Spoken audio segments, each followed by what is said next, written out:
There is nothing more unsettling than seeing a woman kneel with starving children behind her. All right, easy now. In the wild mountains of Wyoming, a mountain man returns to his cabin and faces a choice he never expected. She asks for no money, no shelter, forever. Allergies, only one chance to keep her children alive through winter. What he doesn't know is that she didn't come here by accident, and the danger following her is already close. The autumn of 1884 had arrived early in Red Elk Valley, Wyoming, carrying with it a dry, brittle cold that crept down from the high ridges long before the first snow dared to fall, and the mountains stood in their usual silence, vast, unmoving, and watchful, under a pale sky washed thin by late afternoon light.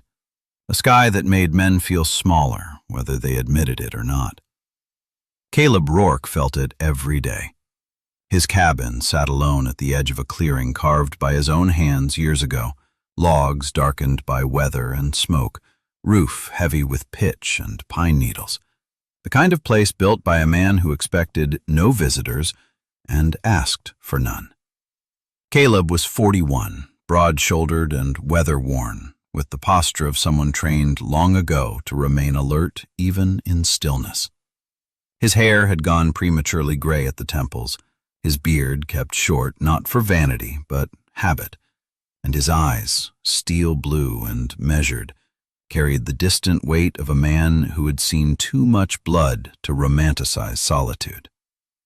He had once been a special operations soldier, a quiet professional whose name never appeared in papers and whose missions were spoken of only in half-sentences among men who understood the cost of remembering. Years earlier, an ambush gone wrong had taken more than comrades from him. It had taken his wife and young son, caught in the wrong place during his final leave before discharge.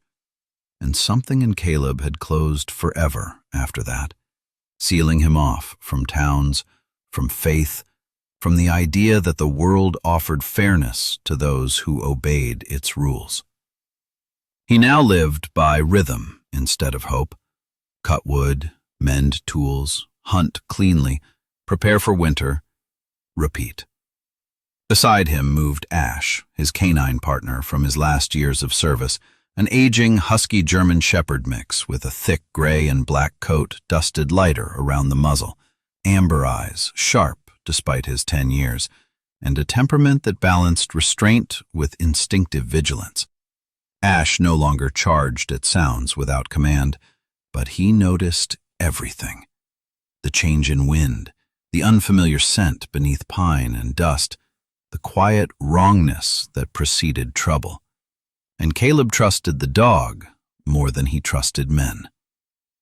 That afternoon, Caleb had just finished splitting a final length of lodgepole pine, the sound of the axe echoing once before being swallowed by the trees, when Ash stiffened without a sound, positioning himself subtly between the cabin and the open ground beyond, his tail still, ears angled forward, breath slow.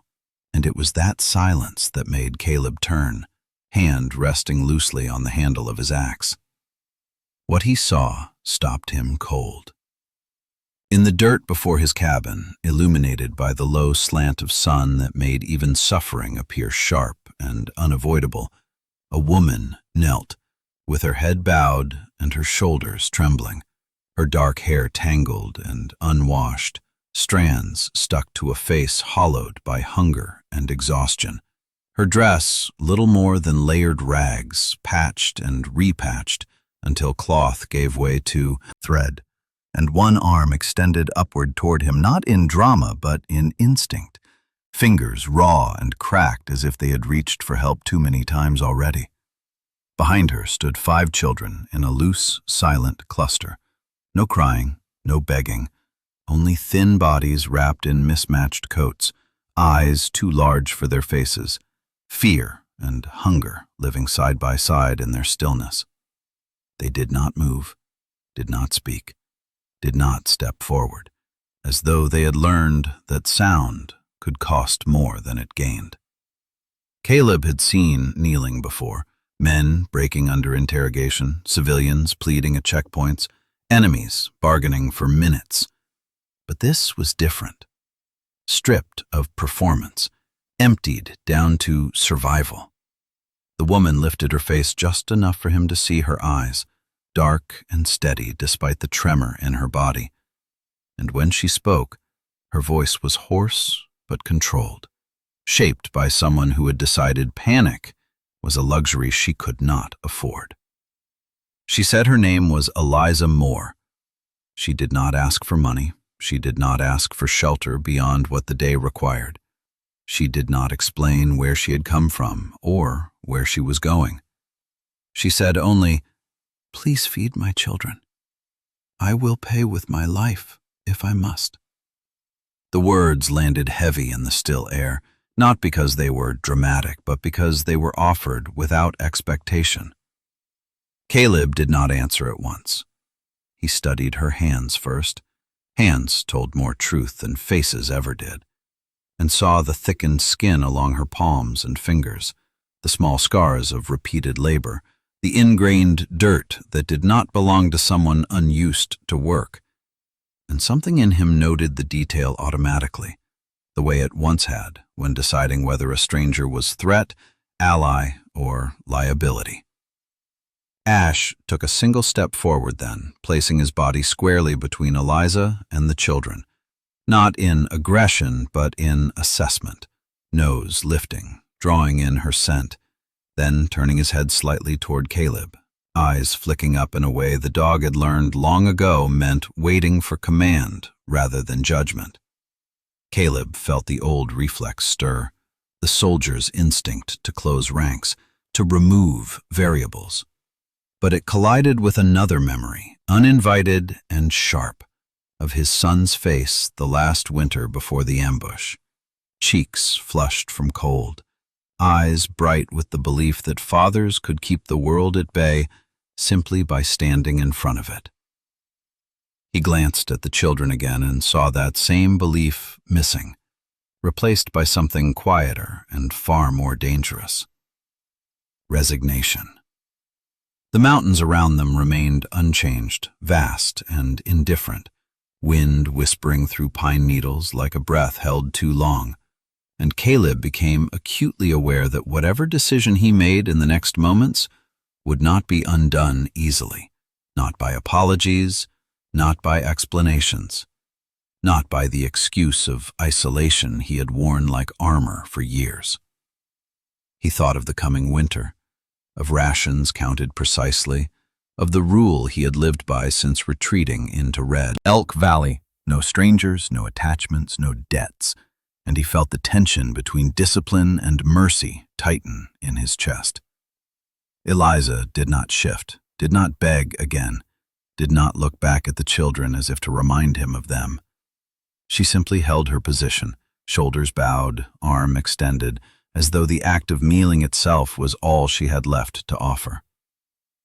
Ash's ears flicked once as the wind changed, carrying the faint scent of old smoke and distant dust, and Caleb registered it without fully understanding why it unsettled him. Finally, he moved, not toward her, not away, but toward the cabin door, lifting the latch with a sound that echoed louder than it should have in the open valley. And when he spoke, his voice was calm, controlled, stripped of warmth, but not of humanity.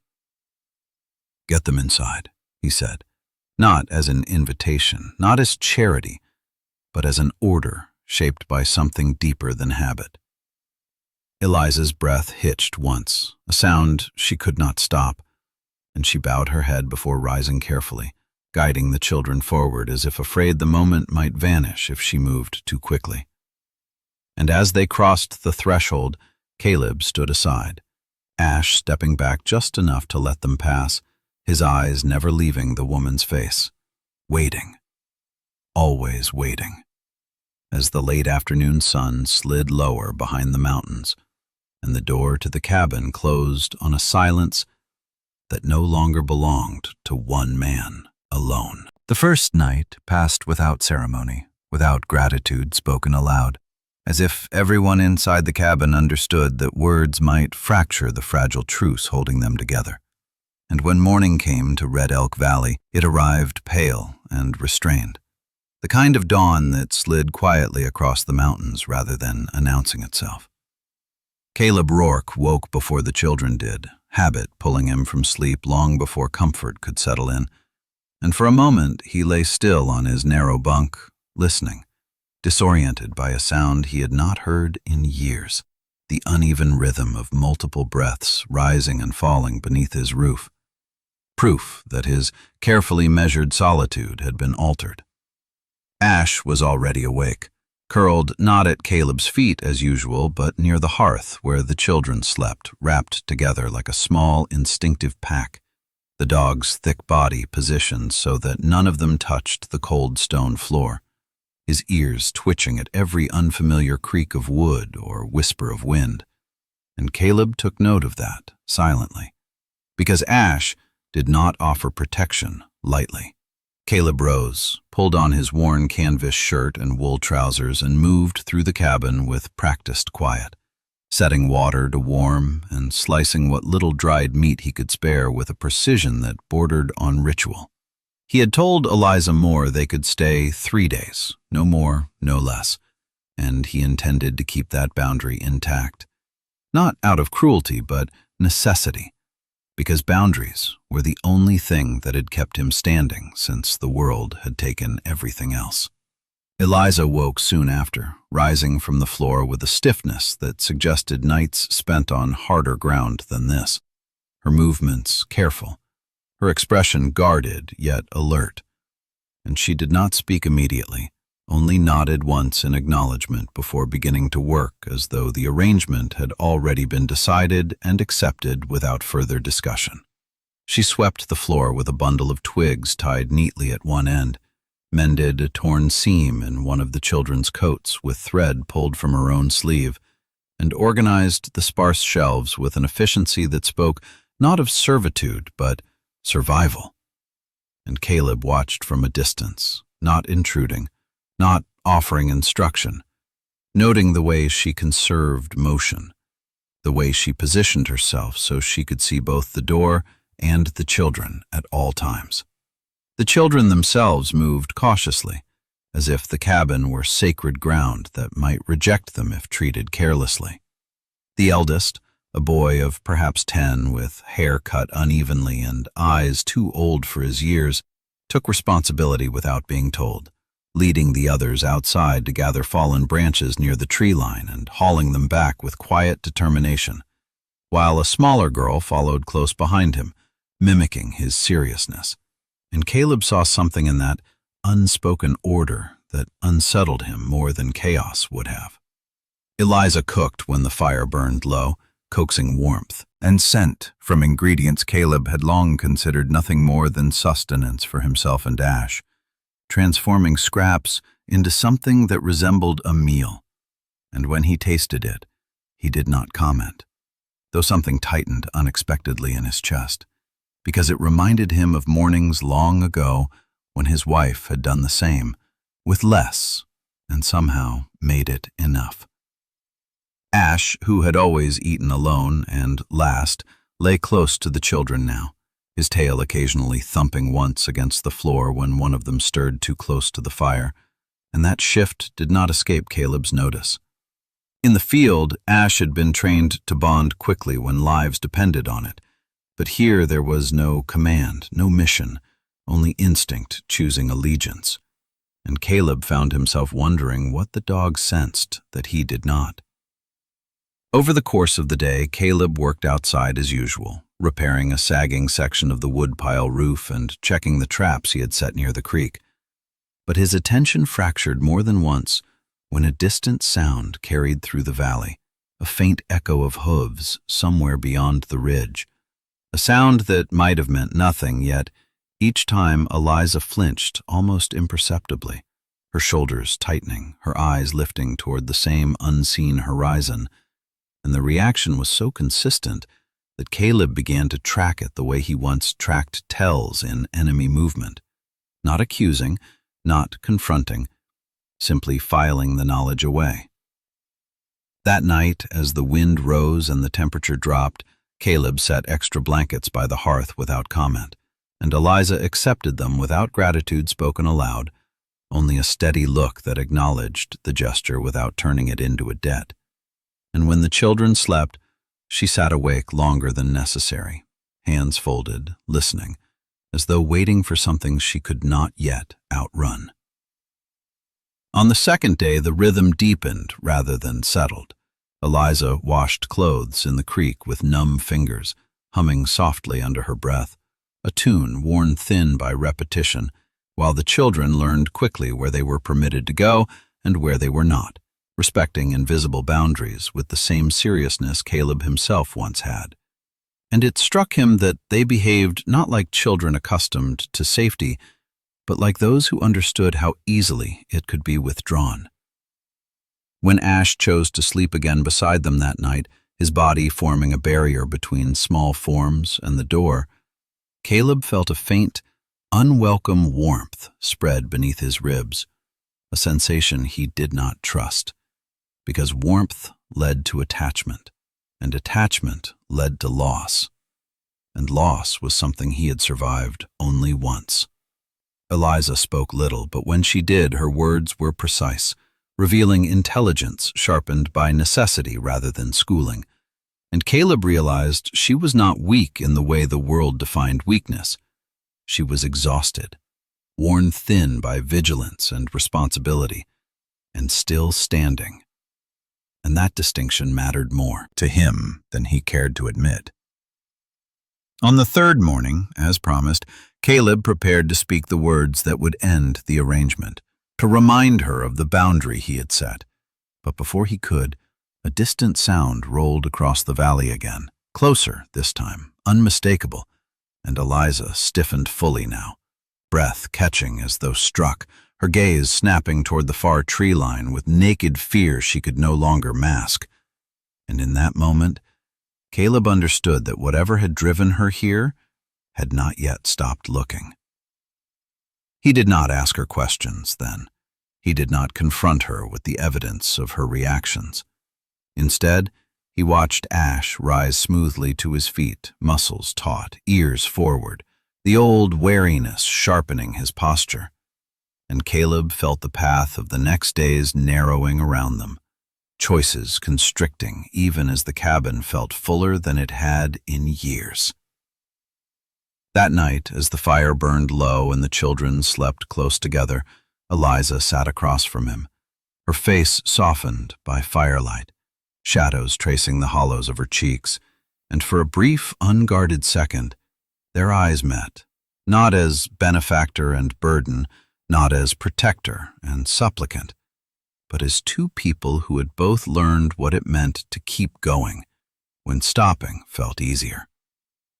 And the moment passed without touch, without promise, leaving behind only the dangerous knowledge that warmth, once allowed in, did not easily leave again. Morning broke sharp and colorless over Red Elk Valley, the kind of dawn that revealed things men wished would remain hidden, and Caleb Rourke found the sign before the sun had fully cleared the ridge.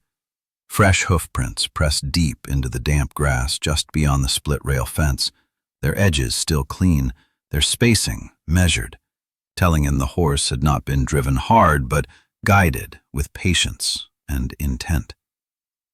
He crouched, fingers brushing the earth without disturbing it, reading the story the way he once read tracks on foreign ground, and the conclusion came quickly and without comfort. Someone had come close enough to watch, close enough to wait, and had done so without announcing himself. Ash stood a few paces back, body angled toward the tree line, hackles barely raised, breath slow and controlled, the old discipline in him waking fully now. When Caleb straightened and turned toward the cabin, he saw Eliza Moore in the doorway, her face already pale, her eyes locked on the same patch of ground as if the valley itself had whispered the truth to her before he spoke. And when he asked nothing, only met her gaze, she shook her head once, a small, broken motion, and the confession spilled out in fragments shaped by fear rather than language. She told him about Dry Creek and Harold Boone, a man whose wealth was built on land and leverage, whose clothes were always clean and whose hands never were. A man who smiled when others lowered their eyes and tightened his grip when they did not. She told him how she had worked on his property because there had been no other work to be found, how Boone noticed not her labor but her silence, mistook endurance for consent, and began to speak of ownership as if it were a kindness offered. Eliza's voice did not shake when she said his name, but her hands did, and Caleb noticed the way she kept them close to her body, as if still protecting something invisible. She told him how she fled in the night when Boone's patience soured into threat, taking her own child and any others she could not bear to leave behind, orphans, runaways, children discarded by a world that made room for men like Boone and none for them. And how she learned on the road that mercy invited pursuit, because Boone did not lose what he believed belonged to him. When she finished, the cabin felt smaller, the walls closer, and Caleb understood the shape of the danger with a clarity that left no room for denial. Men like Boone did not negotiate, and they did not forget. He did not ask Eliza why she had chosen his cabin out of all the empty places the mountains offered, because the answer was already present in the tracks and the valley and the way Ash's gaze never left the trees, and because asking would not change what had to be done. He told her plainly that if Boone came here, blood would follow, not as a threat, but a fact, and Eliza nodded as if she had already counted that cost, her eyes lifting briefly toward the children. Inside, before returning to him with something like resolve carved through fear. Caleb moved then, with purpose, stripped of hesitation, the soldier's calm settling over him as it always did when the line between survival and sentiment sharpened. He reinforced the door with a hidden bar he had fashioned years ago for storms, shifted supplies into a concealed cache beneath the floorboards, and cleared a narrow space behind the hearth where the earth fell away just enough to form a shallow refuge, not a bunker, but a place to disappear if the moment demanded it. He retrieved his rifle from its oiled wrap and checked it without ceremony, not savoring the weight, not fearing it, simply acknowledging its place in the order of things, while Ash paced the perimeter once and returned satisfied to sit near the children with his back to the fire and his face to the door. Eliza watched all of this in silence, and when she spoke again, it was not to plead or apologize, but to ask what she could do. The question steady, practical. And it struck Caleb then that she was not waiting to be saved. She was waiting to be useful. He set her to work preparing what little could be moved quickly, and told her which paths to avoid if they had to run, his voice low, his instructions clear, and she absorbed them the way someone who had learned to listen for survival always did. Outside, the valley remained deceptively peaceful, a hawk circling high above the meadow, the grass bending under a light wind. But Caleb felt the pressure of time narrowing, choices collapsing inward, and in that compression something unexpected surfaced between them. Not romance, not yet, but recognition. The quiet understanding shared by people who had both stood alone and chosen to keep standing anyway.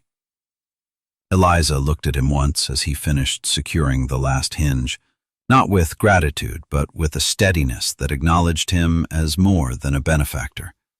And in that look, Caleb felt himself become what he had resisted since the day he left the world behind. A barrier.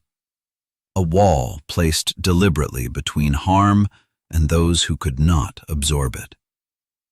They spoke little after that, conserving words the way they conserved warmth, but the cabin hummed with readiness, with the soft clink of metal, the whisper of fabric, the muted breath of children who sensed danger without understanding its name. And as the afternoon wore on, Caleb returned once more to the fence line, studying the hoofprints now drying in the sun, committing them to memory. Because knowing how an enemy approached was the first step in deciding how to meet him.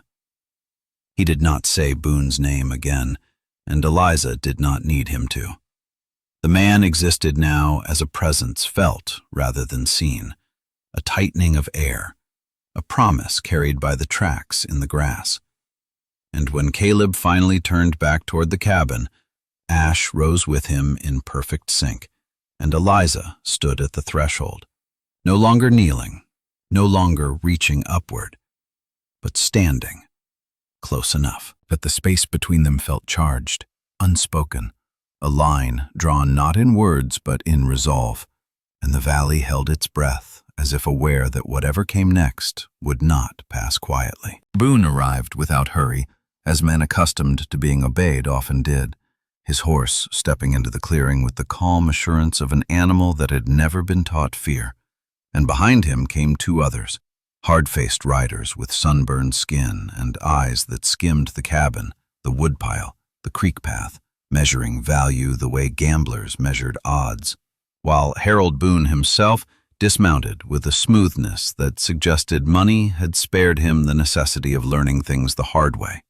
He was tall, broad through the shoulders despite his age, his coat clean and tailored in a way that marked him as an intrusion in Red Elk Valley, his mustache trimmed precisely, his smile quick and thin, and in one gloved hand he carried folded papers sealed with red wax, the other resting near the grip of a revolver worn more for emphasis than need. Caleb Rourke stood on the porch with his hat pulled low, the brim shadowing his eyes, his rifle hidden behind the door frame where it could be reached without display, his stance loose but deliberate, weight balanced, the posture of a man who did not intend to move unless forced. Ash sat at his heel, silent, gaze fixed on Boone's chest rather than his face, a habit learned from years when reading hands and breath meant survival.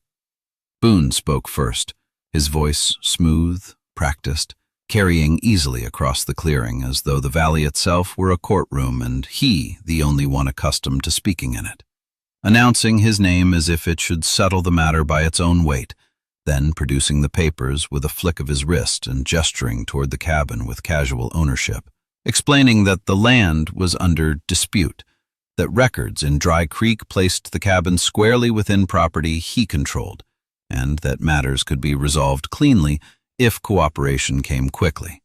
When Eliza Moore stepped into view behind Caleb, Boone's eyes sharpened with recognition, the smile tightening just enough to reveal its edge, and he extended a hand toward her, not in greeting, but claim, stating calmly that she was the reason for his journey and that she would be leaving with him.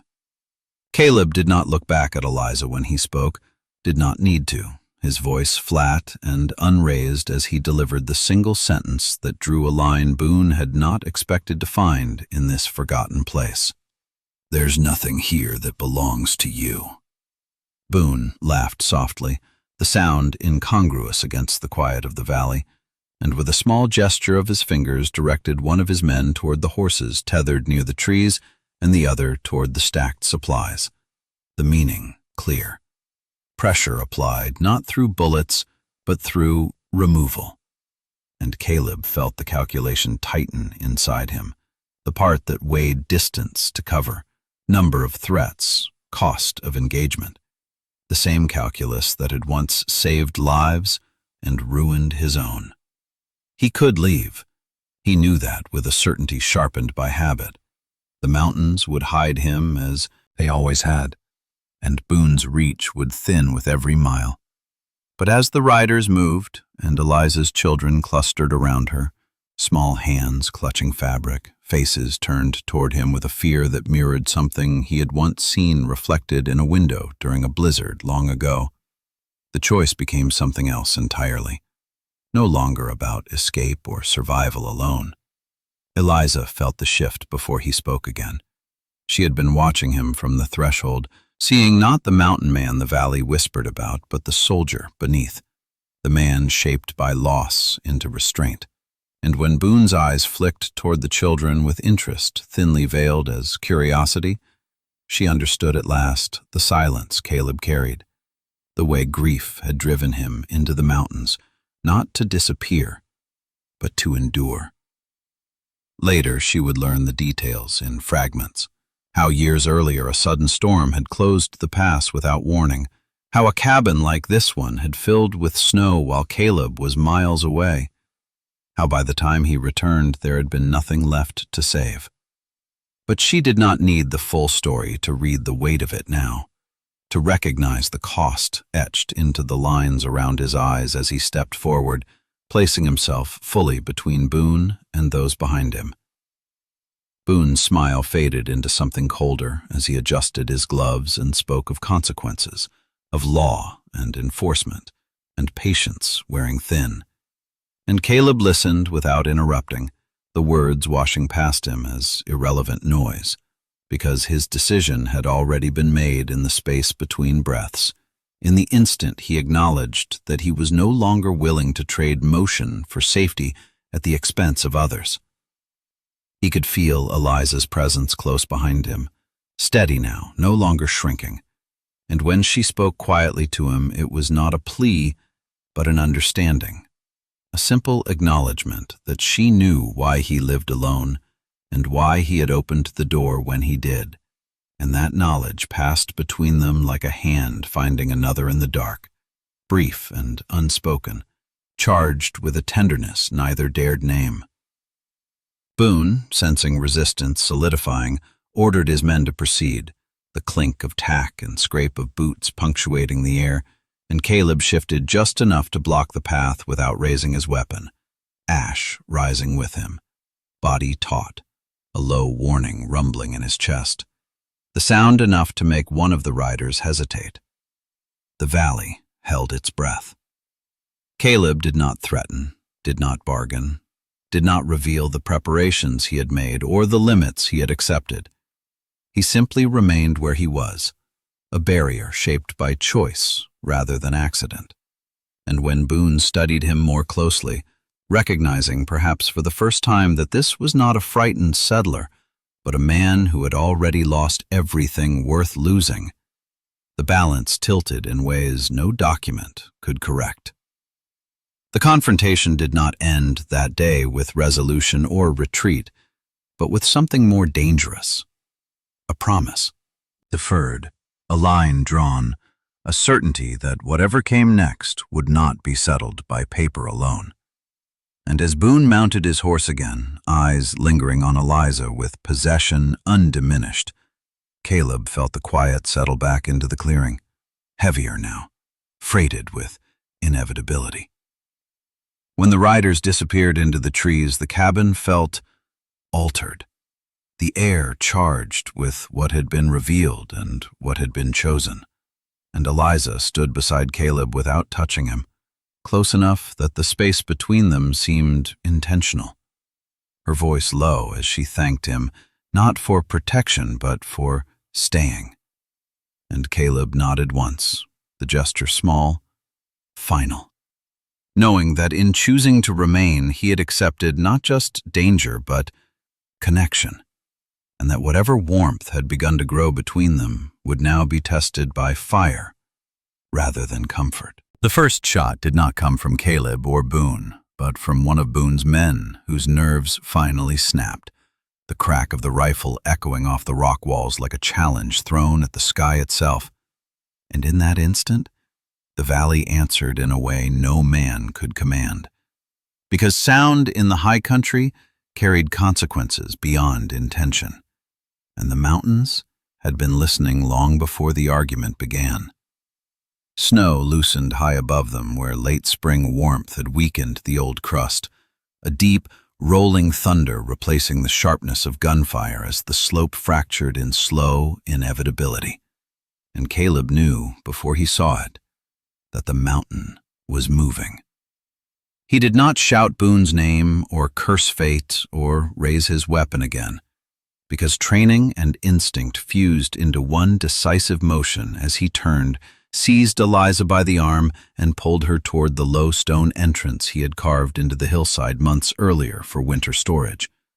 Ash, already racing ahead, hackles raised not in panic, but urgency, barking once to guide the children who had frozen in terror at the sound of the earth tearing itself apart. Boone's men reacted too late, their horses rearing and screaming as the white wall descended.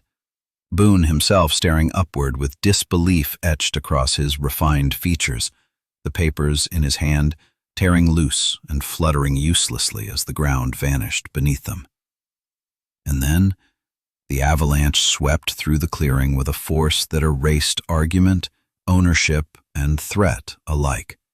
A roar so complete it swallowed screams and gunfire and left only pressure and cold and darkness behind. Inside the stone hollow, Caleb braced himself over the children as snow packed against the entrance like a living thing trying to claim them.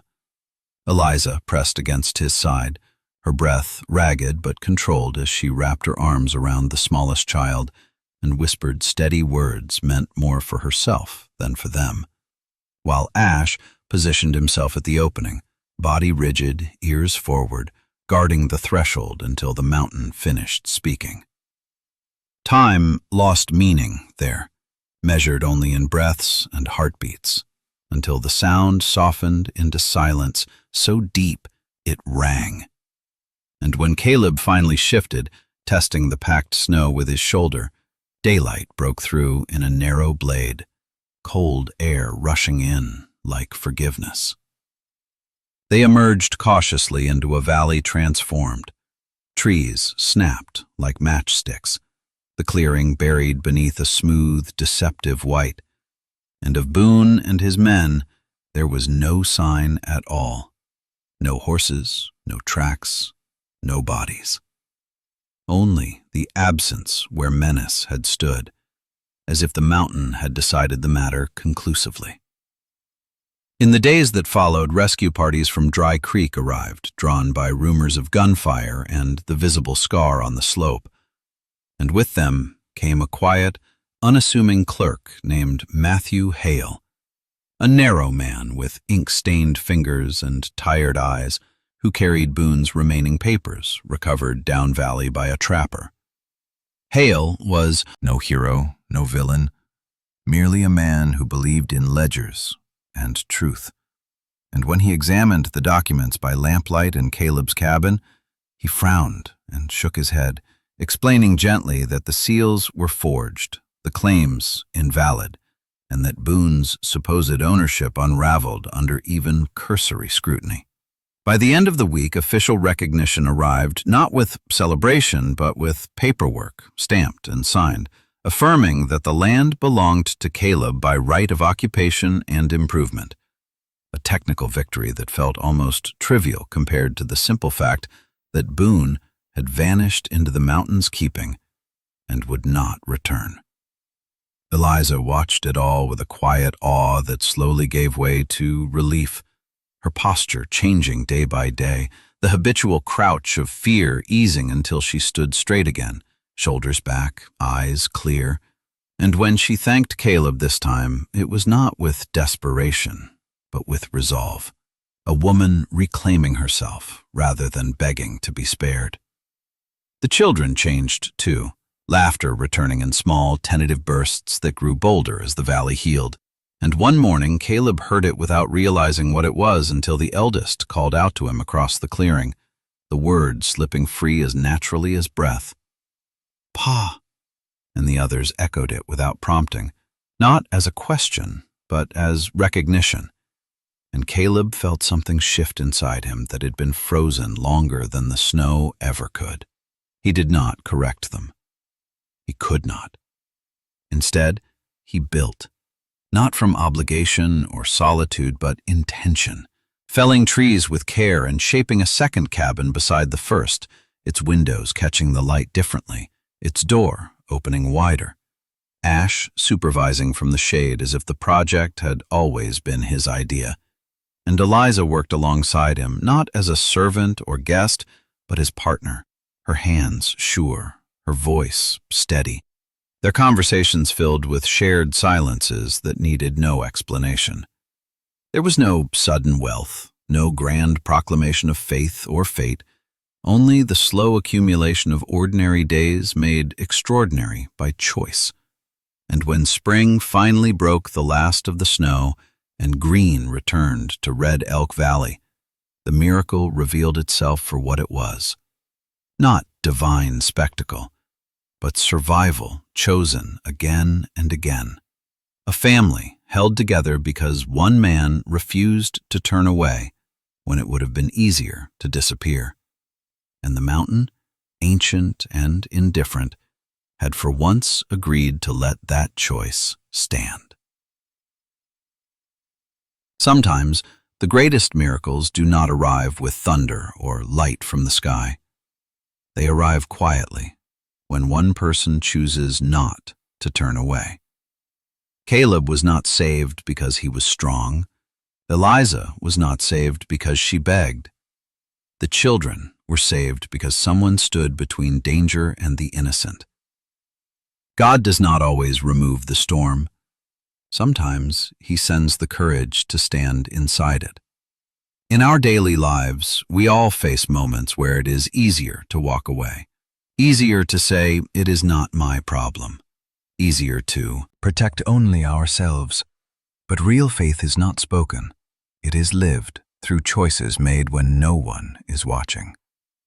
If this story touched your heart, if it reminded you that kindness still matters, that family can be chosen, that love can grow in the hardest places, please share this story with someone who needs hope today. Leave a comment and tell us where you are watching from. And if you believe in stories where goodness still wins, subscribe to the channel and walk this journey with us. May God bless you.